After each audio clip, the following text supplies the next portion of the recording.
Sejam bem-vindos a mais um Book of Brain, esse de 3.0, a segunda parte aí do Waterloo, um livro que vai trazer um pouquinho dessa história, dessa batalha. Me chamo Rafael e já estou aí com o Brunão do outro lado. Brunão, você é o cara do resumo, dá para fazer algum resumo desse livro aí? Bem fácil, né?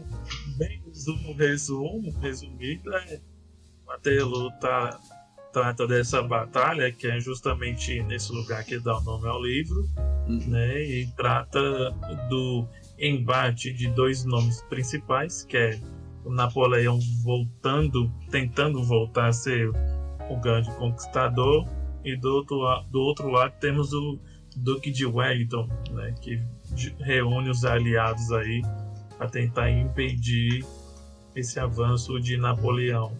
E é isso.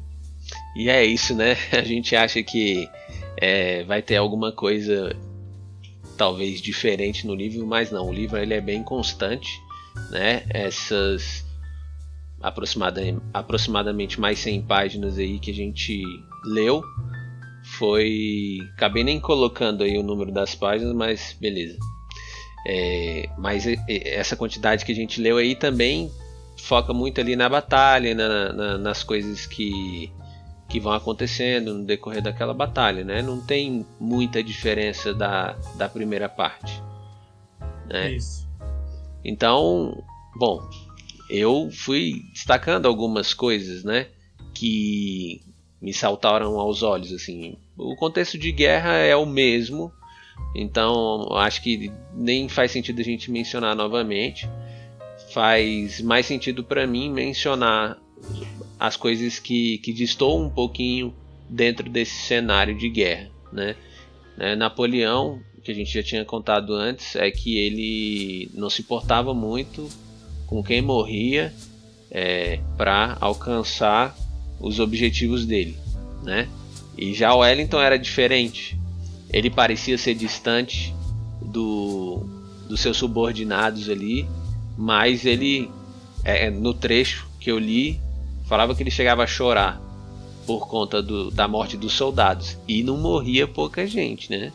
Nessa segunda parte aí, o que tem de gente morrendo não é pouco, não. O que você acha, Bruno, dessa diferença, assim, né? É tão engraçado. O outro lado, parece que Napoleão era muito mais admirado do que o Wellington, né?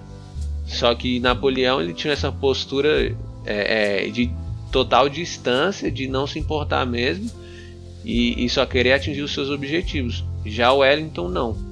O Wellington gostava da ordem, queria as coisas certinhas ali, mas ao mesmo tempo ele, apesar de aparentar ser distante, ele tinha alguma conexão com os seus subordinados, né?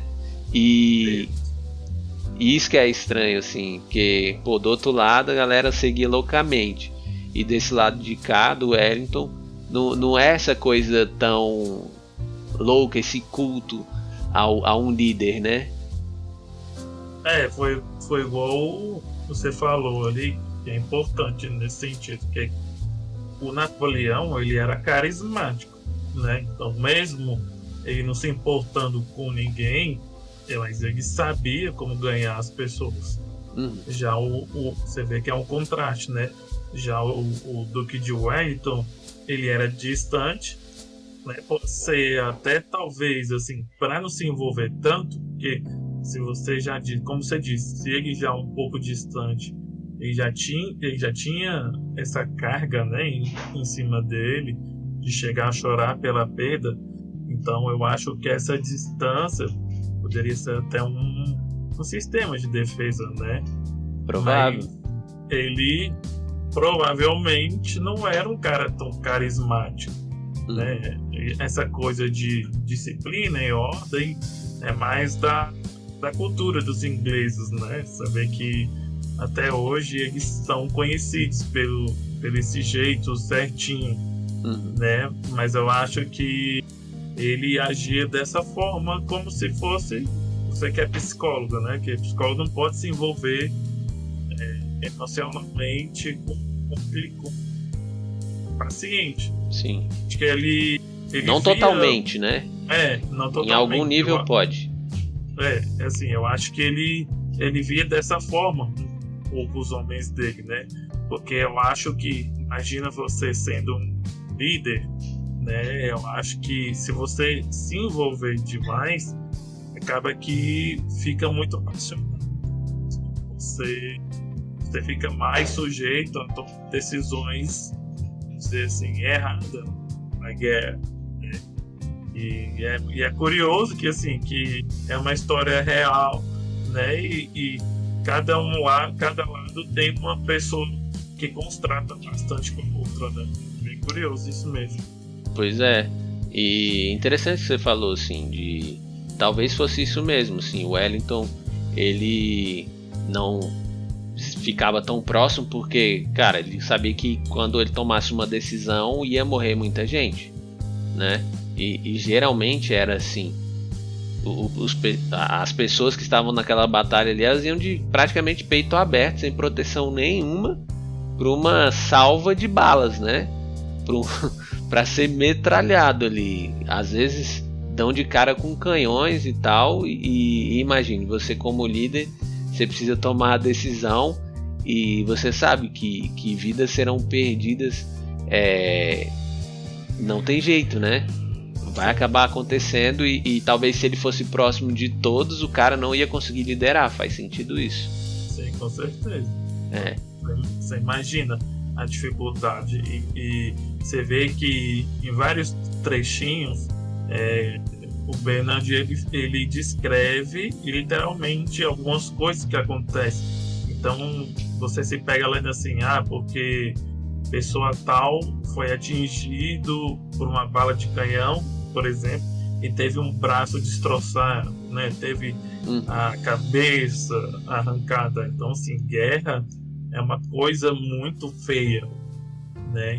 Então, imagina você ser muito apegado a seus homens e aí você se depara com aquele cenário, que é carnificina pura, né? Então, imagina como essa perda pode afetar a cabeça de um líder, né?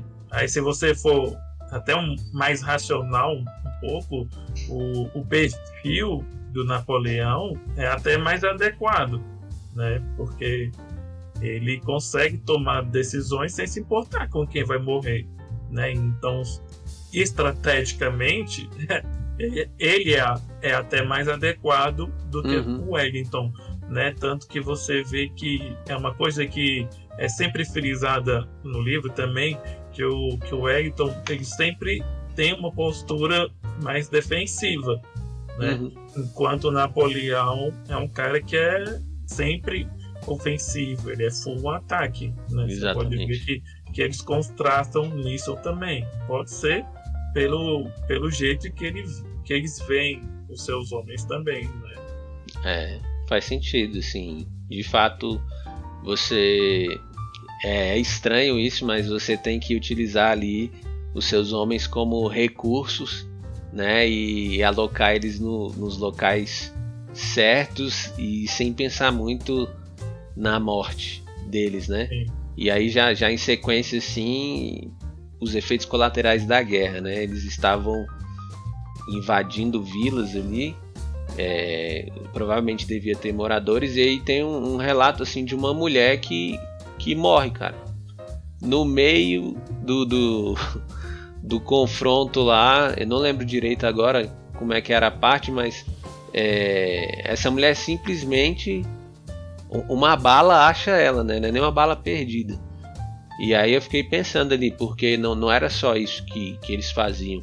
Eles saqueavam, eles entravam nas casas e pegavam os móveis, eles quebravam os muros para, enfim, ter um lugar para poder atirar. Então, olha os efeitos aí da guerra chegando num lugar que, não sei, mas tinha muita gente patriota ali naquela época, né? E vibrava com a guerra e tal.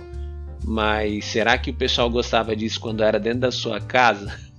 Com certeza não, né? Você vê que essas pessoas acabam virando um dano colateral, né? Porque principalmente se é o inimigo que está invadindo, né, a sua vila, você acaba sendo um inimigo para eles também. Sim. Então eles não querem saber que você não é um soldado, que você não está guerreando, né? Então tem muitos relatos não são dessa guerra, eles não explicitam tão muito, né? Assim, o que os caras faziam. Mas se você pesquisar um pouquinho, você vê que, como eu disse, guerra é muito feio, é muito brutal, é muito cruel. Então, tudo de ruim que o ser humano pode fazer era feito nessas invasões, né? Então, assim, eram pessoas que tratavam o ser humano como se não fosse nada. Felizmente, assim, né? Ali era um ninguém é de ninguém, né? Exatamente. Porque eles iam passando e o que tiver na frente não é nada para eles. Assim, é triste demais, né? Assim, guerra é uma coisa muito triste.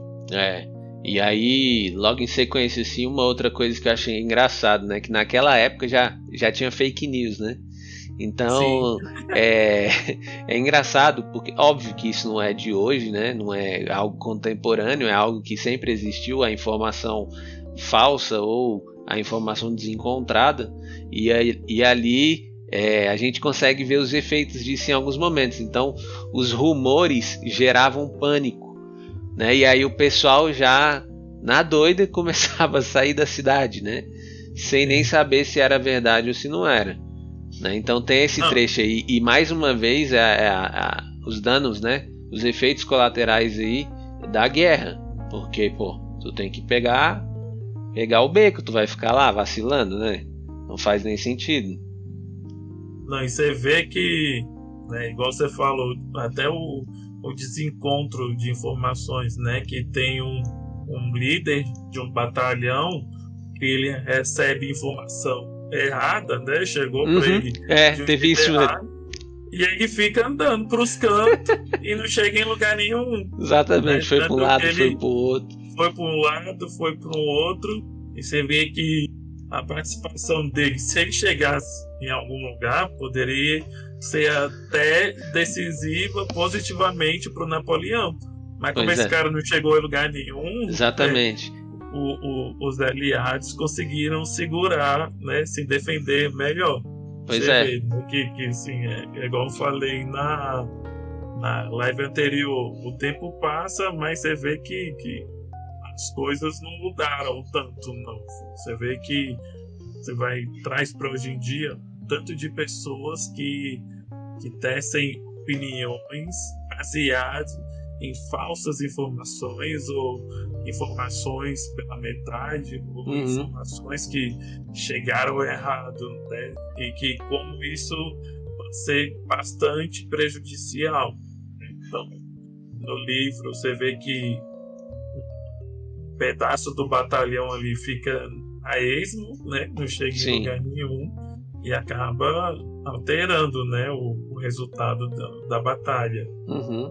Então, o outro ponto assim que eu vi aqui também, além das consequências, né, da fake news aí, tanto pro pessoal dos moradores ali da vila, como pro próprio exército, né, gerou isso sim, uma coisa que poderia ter mudado os rumos da guerra, né, mudado a trama final ali, e não foi só nesse momento, né? Depois lá na frente também, acho que é Grouch, alguma coisa assim, o cara tá indo para um lado e o Napoleão fica toda hora olhando pro leste assim para ver se o cara vai aparecer, e na verdade o bicho tá lá do outro lado, né, velho? Não vai nem chegar ali.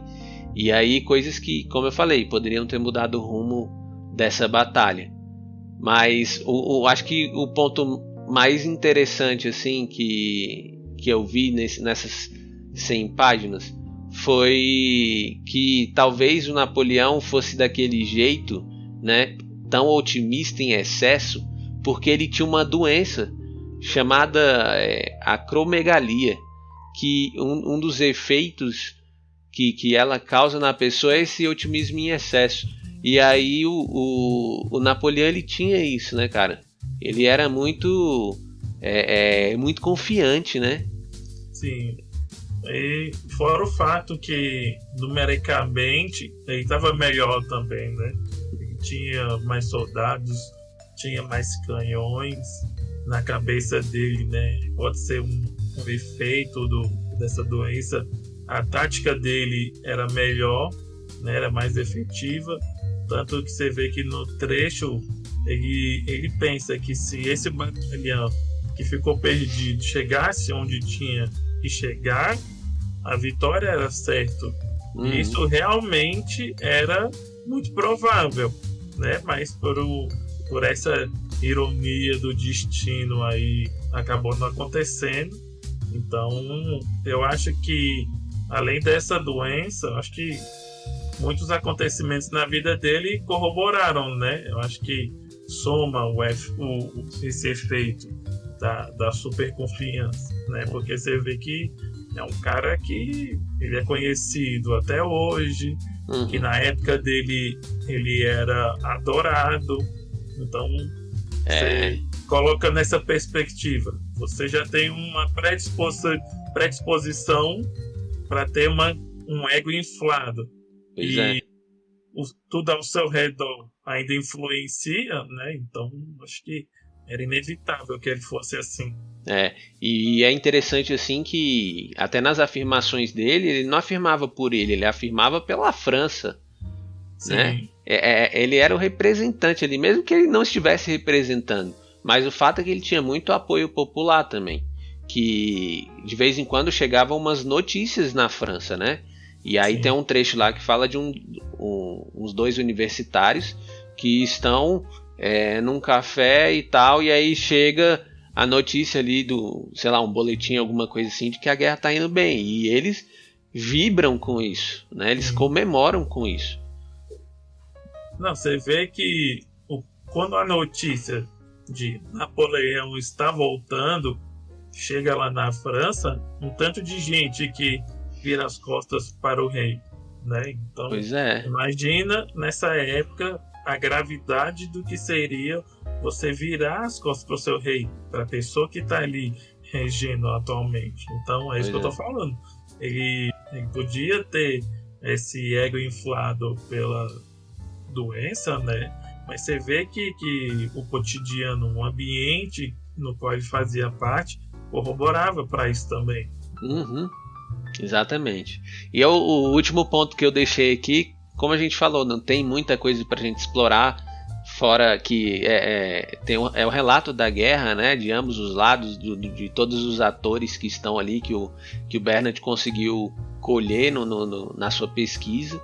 E mais um fato curioso é que eu achei isso muito sem noção, assim. E uma galera tocar a música no meio da batalha, velho.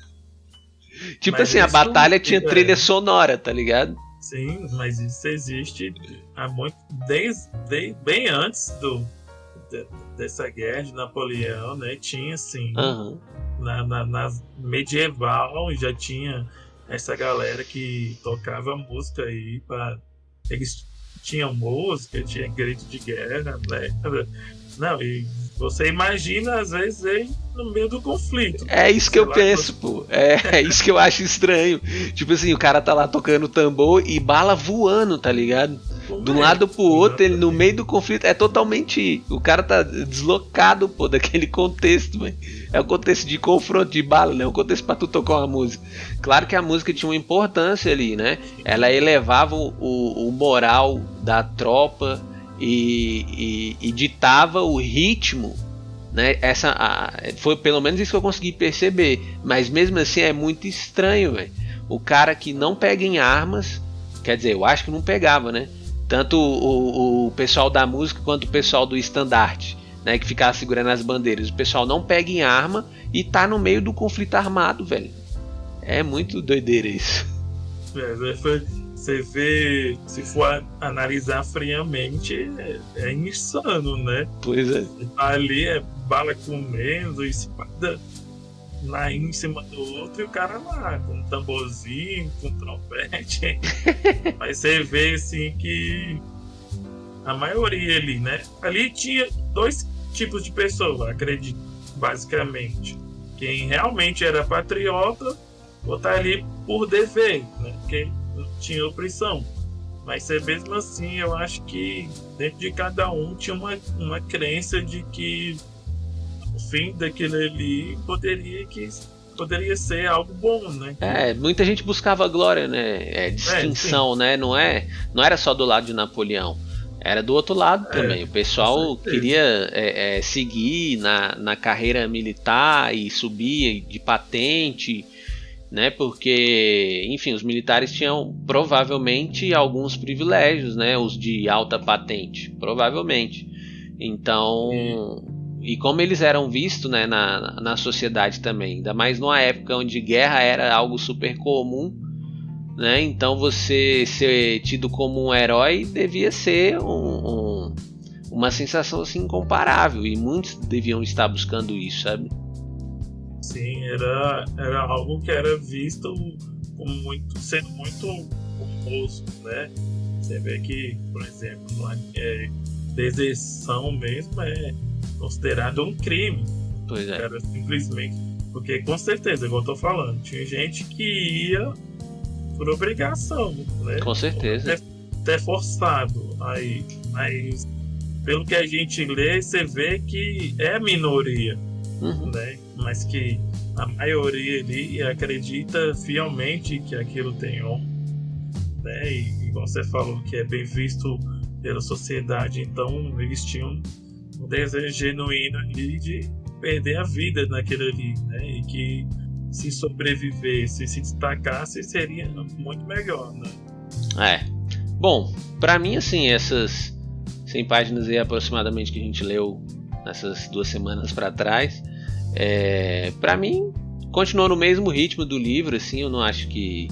Não tô achando totalmente sem graça, né? Ruim, tá sendo interessante ver alguns relatos, algumas coisas, mas, claro, não tem como ser diferente. Bate mais na questão da guerra, até porque esse livro está retratando essa batalha, né? Então não tem como esperar muitas coisas.